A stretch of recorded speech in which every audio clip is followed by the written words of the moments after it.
Now for our roundtable with Mariana Mancuso, a Republican political strategist and author of PoliticalHype.com, a blog aimed at conservative millennials, and News Channel 5 political analyst Brian Crowley, author of the CrowleyPoliticalReport.com. Great to see you again on this Sunday. Well, there's a lot to talk about, obviously. Hurricane Michael having a big impact on Florida politics. Already, the Senate debate between Governor Rick Scott and Senator Bill Nelson has been postponed. There are arguments between the candidates for governor and senator over, well, who's doing the most to help the hurricane victims. So let's go there first. Optics seem to be everything these days. Marianne, I want to start with you. Who can benefit if there are benefits to a political hurricane storm, if you will? Well, I think that that's actually a really sad commentary, that a hurricane has become a political leveraging tool for people that have been impacted, especially in the Panhandle, as much as they had. And I think the people that will benefit are the ones that are receiving the most aid. I think that that's kind of just where we are in general. Whoever's getting the most aid is really gonna have that impact. So. Brian. You know, I agree. If there's a time to put down your political hammers, it's when there's a portion of your state that's in extreme duress, like it is in the Panhandle. I mean, anybody who's seen those videos, and I'm sure everybody has, entire homes obliterated, entire blocks of homes obliterated. I mean, people's lives are being shattered. And, a lot of the people who live in those communities in the Panhandle, they're not wealthy people. These were their homes. These weren't vacation homes. And it's going to be a very difficult and long time for them to recover. What they want out of their government now and out of their politicians is a helpful response. Right now, they could probably care less about the squabbling that goes on between. And there just has to be moments when we unite to solve a problem rather than fight with each other. There's plenty of things to fight about between now and Election Day, but give it a rest for a few days. But the campaigns, or those outside the political campaigns, still sending ads into many of the television markets attacking the other candidate, even though there was supposedly a ceasefire within the television markets, Pensacola, Panama City, that there wouldn't be those kinds of ads. Well, we still see them out there. Are all bets off at this point, I guess? Well, look, I mean, had I been advising any of the candidates, the next ad I would have had up is, now is the time for us to unite and to work together. Let's think about the people that are in the Panhandle and the people who are in need. We still haven't even, discovered all of the damage that has been done. We still haven't discovered all of the fatalities that there may be. If you're going to run an ad, at least run one that's encouraging people to come together and to do what they can to help these people in these communities. And I totally concur. If you're going to run an ad at this time, let's run it with information for the people that have been affected, to find out where they can receive aid, where they can get their lives rebuilt, and how they can receive the help that they need. Let's not talk about politics in this moment. And I think that that's a really shrewd commentary, that this is where we've come in our political arena currently in the state of Florida, when a good portion of the state has just been wiped off the map almost. It's really sad. The governor and Governor Scott and Mayor Gillum, I've seen on social media, one's on the phone talking to the other. I mean, perhaps those are little baby steps, if you will, but I guess on the flip side, if neither one of those gentlemen performs well or does what the constituents need and want, it could certainly hurt them in the coming weeks. Sure. I mean, it appeared as we were entering into this morning that Tallahassee's power grid was recovering rapidly. And that's the first thing most people want is, even if they have a little damage to their homes, the first thing they want is that air conditioning running as soon as possible, the early reports suggest that things are going fairly well in Tallahassee, but the rest of the Panhandle is going to be in dire straits for months and years to come. This is not an easy recovery for these people out there. So it's good that, Governor Scott and Mayor Gillum were able to put down the hatchets long enough to at least have a civil conversation about what needed to be done in the capital city. It's been a week since the Judge Kavanaugh situation. I don't want to call it situation, but for many it was a situation, I guess.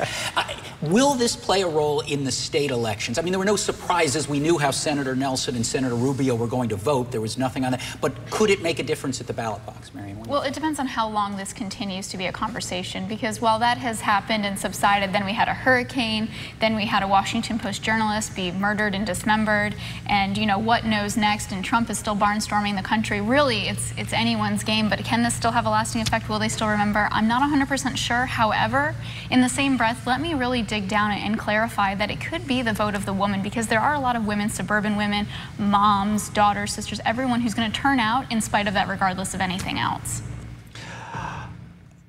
You know, there was a few months ago we were talking about how the Parkland shooting had the potential to have a huge impact on the coming election. I don't hear very much about the Parkland shooting as we're 3 weeks out from the election.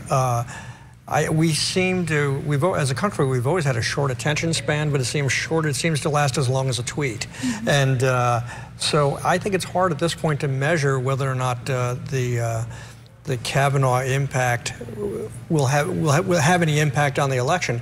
And you know, I don't want to speak on behalf of women on this issue, but when I watch the Trump rallies and I see when he was going after Dr. Ford and defending Kavanaugh and going after Dr. Ford in unkind ways, I mean, the women behind him were cheering. So I'm very hesitant to just use the overall term women when it comes to issues like this. There's a lot of division among women about Justice Kavanaugh. The news cycle, as you mentioned, just rapidly accelerating. It lasts as long as a tweet, I'm telling you. It does, because again, for example, health care, that was another huge issue, you know, whether Obamacare was going to get repealed. Democrats talking about it right now, Republicans not so much. Is health care anywhere on anybody's radar? Well, Democrats certainly think it is, and they've been talking a lot about health care. I think health care is on everybody's mind. I think whether you're a Republican or a Democrat, I think one of the fears many people who are not wealthy is that if a serious enough illness hits them or a member of their family, that it could bankrupt them, that it could ruin them. It could, if you're retired, it could destroy your retirement. But what has happened is that, and partly as a result of the failings of Obamacare, is that everybody's become hardcore on either side of the issue about the government's role in this, and there seems to be no room for people to sit down and let's just have a discussion on how we can improve healthcare in this country. Healthcare, which is now largely driven not by your doctors or your hospitals, but is driven by what the insurance companies say you can or can't have. And I don't like to quote polls and use this as like the most dire end be all of voting. However, what I have heard is that 52% of Americans will not vote for a candidate who wants to repeal Obamacare. And I'm willing to bet that a good portion of those Americans are ones that have things such as pre-existing conditions. And those are the ones that are being affected like absolutely directly as a result of if there's a repeal of Obamacare, because then they can't receive insurance. And then that's problematic for them. And you know, we hear stories. I heard a story this morning of a mother who has a 14-year-old daughter who 7 years ago was diagnosed with melanoma. This is going to affect her entire life and her financial future. I think about my husband who's a cancer survivor and wouldn't be able to have medical care if Obamacare was repealed, and he couldn't have something that had a pre-existing condition. And that hits home for a lot of Americans, and that's something that they will take to the ballot box, if not this cycle, next cycle, and every cycle beyond, because they don't want that to affect them. It leads us into our last topic. We're heading into the height of the debate season, and Monday we're presenting a debate between Lauren Baer and Brian Mast, the candidates for Congressional District 18. The candidates for governor have 2 debates planned. Congressman Mast has been focused on the water, and I moderated a debate several months ago, and candidate Baer had said health care was the biggest issue. What do you see in the debates coming up? Well, I think the red tide, when it came over onto our coast, you know, red tide traditionally has been more on the West Coast. And once it came over to our coast, people started focusing not just on the algae blooms that have been taking place, but now the red tide. And so I think because it happened just a few days ago, I think it re-energized the debate about water in the Treasure Coast. And so I think that's still an important issue up there, and I think both candidates are going to have to deal with it forthrightly with the voters up there. I also think that healthcare will be a big issue for folks up there. So, you know, I think they have to come down on the side that the voters want to hear on both of those issues. I think that one thing that we're going to have to really pay attention to is in the debate, we saw that Lauren Baer really dug down on national issues and avoided some local issues. And people that are voting for this congressional representation, whether it's Brian Mast or Lauren Baer, they want people that are going to care about the issues in their backyard. And Brian Mast was really great about talking about the algae bloom, about talking about finding solutions and working in Congress. And so if I was advising Lauren Baer's campaign, I would say it's time to really make sure that when you talk about health care, but really double down on local issues, because that's what your constituents want. Another great conversation with our roundtable here. And again, a reminder, the debate between Democrat Lauren Baer and Republican Congressman Brian Mast will be this Monday at 7 p.m. Michael Williams will be the moderator, and you can watch it live here on News Channel 5 and also on WPT.com and also the WPTV app. We'll be back with more in a moment.